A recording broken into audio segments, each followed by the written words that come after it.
enfants. Une grande famille a priori tout à fait classique, sauf que ce qui caractérise cette petite tribu, c'est le twirling bâton, une passion insolite qui, vous allez le voir, prend une très large place dans cette famille, pas comme les autres. Il y a la famille à ma petite sœur, il y a la famille à ma grande sœur, il y a la famille à mon père, il y a la famille à ma mère, et ma famille, c'est une grande famille quoi. J'ai mes 3 neveux, 1, 2, le troisième il est caché, il est là. J'ai mes 2 sœurs, 1, 2, il y a ma mère. Mon père, mais on le voit pas, il est trop petit. Là c'est moi quand j'étais plus jeune. J'en ai fait pendant 2 ans.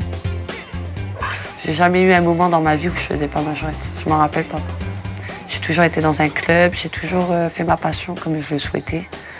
Donc je sais pas vraiment comment elle est venue, quoi. Je pense que je suis née avec un bâton. Pompons, bâtons, paillettes, chorégraphie, concours, galas et bien entendu des coupes. Depuis 10 ans, c'est le quotidien de cette tribu. Nos trophées. Ça, je pense que ça aussi, c'est important dans notre vie, quoi. Je pense que tout le monde n'a pas autant de coupes chez soi. Mais pour avoir autant de coupes, il ne faut pas oublier que le twirling, c'est avant tout du travail. Entraînement pour tout le monde. Tous les mercredis et samedis, direction le club. Dans la famille, c'est Jean-Loup, le père, qui se passionne en premier pour cette activité. Il se rend vite compte qu'il manque des clubs pour les jeunes et décide de monter le sien, pour lui et pour ses filles.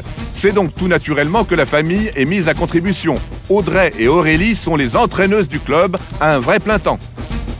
Que ce soit à la maison ou au club, c'est toujours ça, quoi. C'est le monde de la majorette, c'est le monde du twirling, c'est H24, c'est par moments on travaille jusqu'à des 2 h du matin, voire toute la nuit. C'est que ça, c'est que majorette du matin, on arrive, c'est majorette, les contrats, les ceci, les cela, les sorties, c'est les chorégraphies, les musiques. C'est ma fille qui m'a dit elle voulait amener des copines dans un club.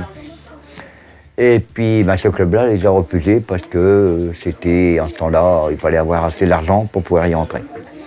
Donc ma fille est venue rentrer en pleurant, puis elle m'a dit, papa, toi qui t'y connais, je ne connaissais rien, mais enfin bon, papa, toi qui t'y connais en papier, il faut que tu montes mon club.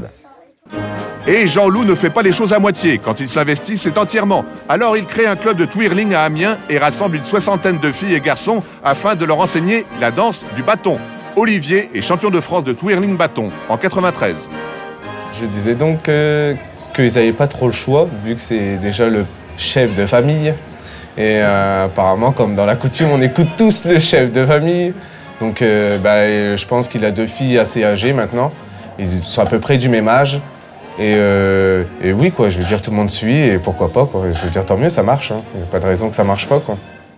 En effet, dans la famille, quand il s'agit de twirling, personne n'est laissé de côté.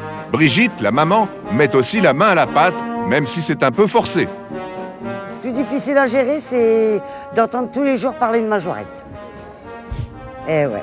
Je préférerais qu'ils me parlent d'autre chose, de nos problèmes, qu'ils m'offrent le petit déjeuner au lit. Mais non, ça ne se fait pas, c'est majorette, majorette. Et aujourd'hui, après l'entraînement, il y a un gala dans une ville toute proche. C'est donc le branle-bas de combat pour le départ. Une organisation à toute épreuve pour un potentiel nouveau trophée. Je prends toujours des bus. Parce que j'ai 58 majorettes, donc il faut à tout prix que je prenne un bus. Mais quand c'est tout près comme ça, c'est les parents. J'appelle les parents et puis ils prennent leur voiture et puis ils montent, ils descendent, ils remontent. Et j'ai jamais eu aucun problème. Nous retrouvons les petits pour un défilé de pompons. S'occuper du club, c'est ça, trouver des concours, acheter et préparer les costumes de tout ce petit monde et surtout faire partager cette incroyable passion. En fait, on arrive à passionner les gens avec nous. En fait, nous garder notre famille, elle est passionnée, on arrive à passionner d'autres familles. C'est incroyable. Le secret de cette famille, une générosité sans borne. Et à travers leur passion, c'est aussi de la joie qu'ils partagent. Jean-Loup, appelé Papy pour les 60 petites filles et garçons, l'a bien compris.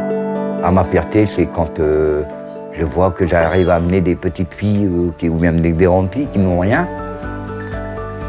Puis que je les vois sortir sur le scène et puis qu'ils rigolent. Alors là... Une véritable passion est donc née dans cette famille amiénoise. Et pour leur plus grand bonheur, la famille s'agrandit. Aujourd'hui, il y a aussi les beaux enfants et les petits-enfants qui se sont mis au twirling. De vraies petites majorettes et petits majors en herbe. Voilà de quoi assurer la relève, une famille incroyable mais vraie.